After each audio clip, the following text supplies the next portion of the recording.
bienvenue dans ce nouvel épisode du podcast Vocation Mentor d'Entrepreneurs pour la planète. Chaque mois, nous partons à la rencontre d'un ou d'une dirigeante mentor engagée au sein de notre communauté afin de permettre l'émergence de solutions à impact environnemental innovantes.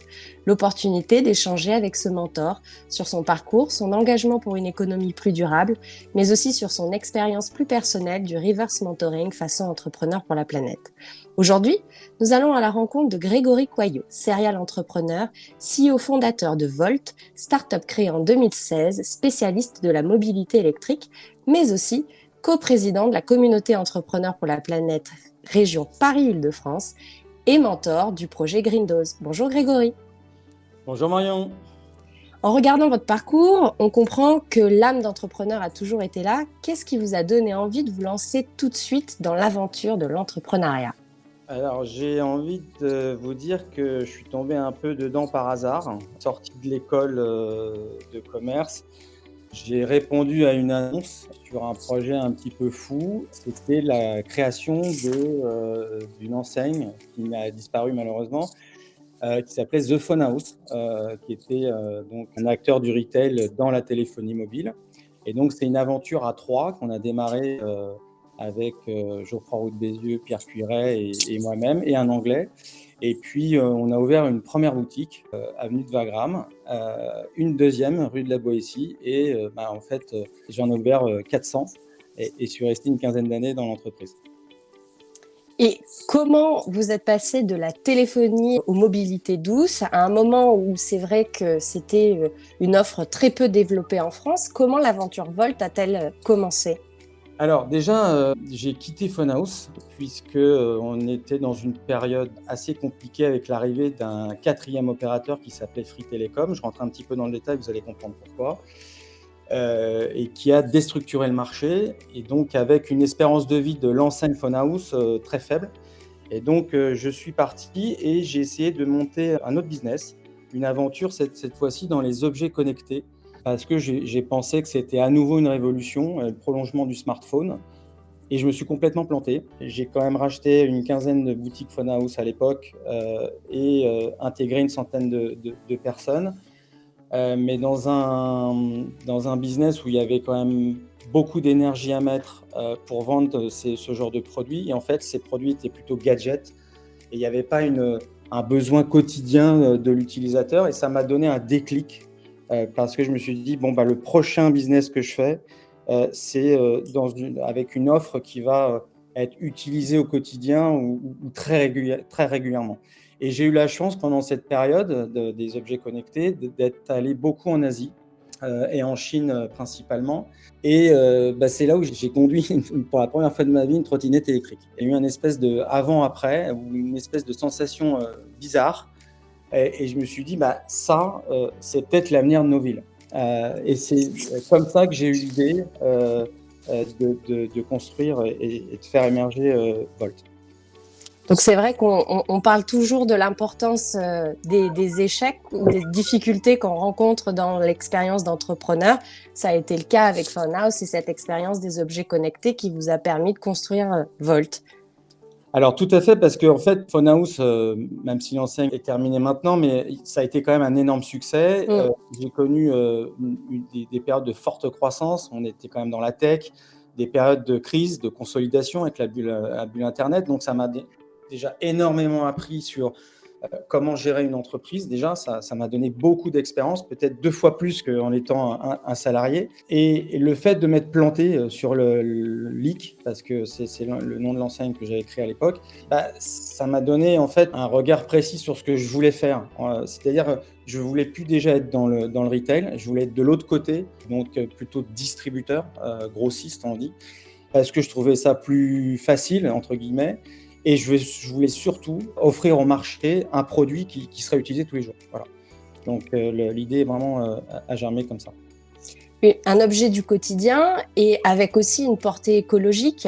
Est-ce que cet aspect écologique de Volt relevait d'une opportunité business? Qu'est-ce que ça change dans la gouvernance d'être une entreprise à impact? Alors, je vais être honnête, au démarrage de ce projet, je ne l'ai pas fait pour ça. Je l'ai vraiment fait dans une logique business. Et c'est venu après. Mon engagement justement dans l'écologie est venu beaucoup plus tard, parce qu'à l'époque, le sujet n'était pas forcément un sujet avec une forte résonance. Ça l'est aujourd'hui.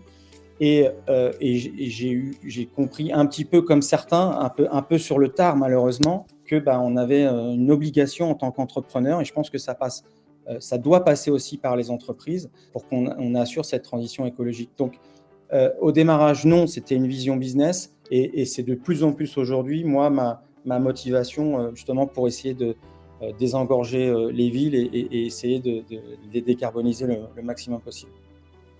Avec l'interdiction des voitures à moteur thermique en 2035, qui a été votée, quels sont les enjeux de l'industrie de la mobilité électrique? Il y a des opportunités énormes qui se présentent. Oui, oui, tout à fait. Nous, on n'est pas à plaindre, hein. On est sur un marché en forte croissance, et en fait, si on prend un peu de recul, l'électrique est en train de devenir un standard. Donc le thermique va mourir, même s'il y a beaucoup de polémiques par rapport à ça. Tous les grands constructeurs ont des plans d'investissement colossaux sur les 20 prochaines années pour que le fait que la technologie électrique soit la norme. Donc, le côté électrique ou la technologie de l'électrique ne se pose même plus. Donc, plus tard, il y aura peut-être l'hydrogène, c'est encore trop tôt, parce que la manipulation de l'hydrogène est encore trop sensible. Mais voilà, on est parti sur les 20 prochaines années dans l'électrique, que ça soit du 4 roues, 3 roues, 2 roues ou une roue. Donc, la question n'est pas est-ce que le thermique va encore vivre ou pas. Non, non, c'est l'électrique qui va devenir un standard. Donc ça, c'est la première chose. Et on s'aperçoit aujourd'hui dans les mobilités qu'il y a plusieurs formes de mobilité, puisque vous avez les campagnes, vous avez les villes, et moi j'agis plutôt au sein des villes avec les micro-mobilités. Et les micro-mobilités, c'est quoi? Ce sont les vélos électriques, trottinettes électriques ou les scooters électriques, motos électriques. Et justement, vous évoquiez les polémiques dans l'électrique. C'est vrai qu'on en entend beaucoup. Qu'en est-il notamment de la provenance des batteries? Est-ce que vous travaillez à développer des batteries produites en Europe ou en France? Alors, 100% au démarrage de l'activité de Volt, 100% des produits étaient importés d'Asie. Ces produits viennent par bateau, donc polluent les océans. Et après, ces produits sont distribués sur le territoire France ou Europe avec plus ou moins de succès en fonction des importateurs et des distributeurs. L'objectif de Volt, il est clair, c'est de faire basculer la moitié de ces achats sur de la conception, fabrication européenne ou française. Malheureusement, aujourd'hui, l'écosystème de production en Europe et en France n'est pas encore assez mûr pour pouvoir produire de manière quantitative des objets ou des produits de micromobilité. On dépend encore trop de l'Asie. Par contre, il y a de plus en plus de projets, plus en plus de startups, plus en plus de grands groupes qui commencent à mettre en place des systèmes de production. Donc, c'est le démarrage. Mais l'objectif d'ici 3 à 5 ans, c'est de faire basculer 60 à 70% de nos achats sur des productions ou des assemblages européens. C'est énorme, c'est demain. Alors, c'est demain. Vous avez quand même aujourd'hui des constructeurs sur les vélos électriques. On fait à peu près 40 à 50% de production des vélos électriques en Europe. Je parle des ventes qui se font sur le territoire français. Il y a même des usines en France et des usines d'assemblage qui font 60 à 70% d'assemblage avec des produits qui sont manufacturés au niveau européen. Donc, l'industrie du cycle a donné le là. Il faut que les autres secteurs, comme le scooter ou les trottinettes, poursuivent ce mouvement. Vous disiez qu'au départ, Volt n'était pas né forcément avec pour ambition de monter une entreprise à impact environnemental faible, mais que vous aviez pris conscience de l'importance de ces sujets et de ces enjeux et du rôle que l'entreprise a à jouer. Justement, est-ce que votre implication au sein de la communauté Entrepreneurs pour la planète, que ce soit en tant que mentor ou en tant que président, c'est vraiment aujourd'hui l'expression de cette prise de conscience? Et la question que j'ai envie de vous poser, c'est pourquoi vous nous avez rejoints et pourquoi c'est important pour vous de faire partie d'un mouvement comme le nôtre? Alors, c'est pas si simple de répondre. Pourquoi? Parce qu'en fait, je pense que c'est un cheminement qui prend du temps. Je pense qu'au départ, on est dans le déni, on pose des questions, on réfléchit et ça prend un certain temps pour se dire mais oui, forcément. En tout cas, moi, ça m'a pris du temps pour prendre conscience qu'à un moment donné, je devais agir. Je ne sais pas combien de temps ça m'a pris exactement, mais je pense que le travail, je l'ai fait sur à peu près 2 années. Une fois que vous êtes pleinement conscient et que vous avez franchi cette étape, qui n'est pas forcément évidente pour tout le monde, vous vous dites, mais en quoi moi je peux être utile du coup? Comment je peux aider? Comment je peux mettre mon expérience au profit justement de cette transition écologique? Et je me suis dit que l'entreprise avait un véritable rôle à jouer. Et c'est pour ça que j'ai commencé à chercher différents acteurs ou associations qui me permettraient de pouvoir, moi, m'exprimer avec mes compétences et faire avancer le schmilblick. Donc, et c'est comme ça que j'ai rencontré Henri Pierre. Henri-Pierre de Wulf, Henri président Pierre de de Wulf, l'association. voilà, tout à fait, qui n'a pas mis longtemps à me convaincre. Il avait la bonne plateforme d'expression, justement, et le fait de réunir des gens d'expérience d'entreprise, que ce soit des entrepreneurs ou des chefs d'entreprise ou des hauts cadres dirigeants, à aider justement des jeunes pousses qui ont des porteurs de projets justement en faveur de cette transition écologique. J'ai trouvé ça génial. Donc, j'ai commencé mentor, tout simplement. J'y ai pris goût. J'ai fait un premier mentorat. Un deuxième. Après, au fur et à mesure de mon engagement, j'ai voulu passer l'étape d'après et pour prendre la coprésidence de l'Île-de-France, pour m'engager davantage et un peu plus justement dans cette association, parce que je trouve que c'est, pour les chefs d'entreprise, c'est une manière d'amener vraiment son domaine de compétences et son expérience au profit de gens qui ont vraiment des projets pour et autour de la planète et de les faire avancer et faire en sorte qu'ils passent le cap des 3-4 ans et que leur projet devient pérenne dans le temps et fasse avancer la Terre. Voilà, c'est vraiment dans ce but-là que je fais ça.